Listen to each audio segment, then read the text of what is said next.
Hema committee റിപ്പോർട്ടിനെ തുടർന്നുണ്ടായ പീഡനാരോപണത്തിൽ നടൻ മുകേഷിന്റെ ഫേസ്ബുക്ക് പോസ്റ്റ് ഇപ്പോൾ ചർച്ചാ വിഷയമാവുകയാണ്. നടി മിനു കുര്യൻ എന്ന മിനു മുനീർ പണം ആവശ്യപ്പെട്ട് ബ്ലാക്ക്മെയിൽ ചെയ്യാൻ ശ്രമിച്ചെന്നും അത് നടക്കാത്തതുകൊണ്ടാണ് ഇപ്പോൾ ആരോപണം ഉന്നയിക്കുന്നതെന്നുമാണ് മുകേഷിന്റെ ന്യായീകരണം. എന്നാൽ ഈ കുറിപ്പിൽ മുകേഷ് നടത്തുന്ന ചില പരാമർശങ്ങളാണ് ഇപ്പോൾ ചർച്ചയാവുന്നത്.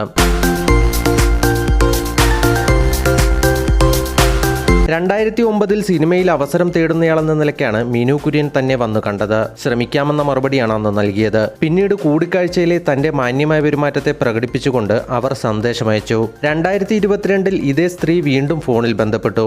ഇത്തവണ അവർ മിനു മുനീർ എന്നാണ് പരിചയപ്പെടുത്തിയത്.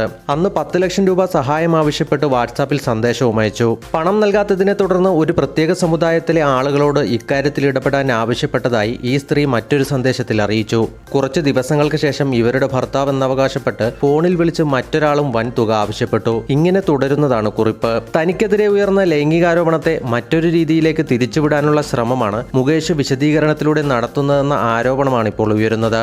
നടി ലാലി PM അടക്കമുള്ളവർ മുകേഷിന്റെ പരാമർശത്തിലെ ഒളിയജണ്ട ചൂണ്ടിക്കാട്ടി രംഗത്തെത്തിയിട്ടുമുണ്ട്. ഒരു ചെറിയ കുത്തിത്തിരിപ്പുണ്ടാക്കി വിഷയത്തിൽ നിന്നും ഫോക്കസ് മാറ്റാനുള്ള അടവാകണം. അല്ലെങ്കിൽ എന്തിനാണ് വെറുതെ ഒരു പ്രത്യേക സമുദായ വിശേഷണമെന്നാണ് ലാലിയുടെ ഫേസ്ബുക്ക് പോസ്റ്റിലൂടെ ചോദിക്കുന്നത്. മുകേഷിനെ പോലുള്ളവരെ ഇടതുപക്ഷത്തിന്റെ തണലിൽ വളരാൻ അനുവദിക്കരുതെന്നാണ് ദീപ നിശാന്ത് ഫേസ്ബുക്കിൽ പങ്കുവച്ച കുറിപ്പിൽ ചൂണ്ടിക്കാണിച്ചിരിക്കുന്നത്.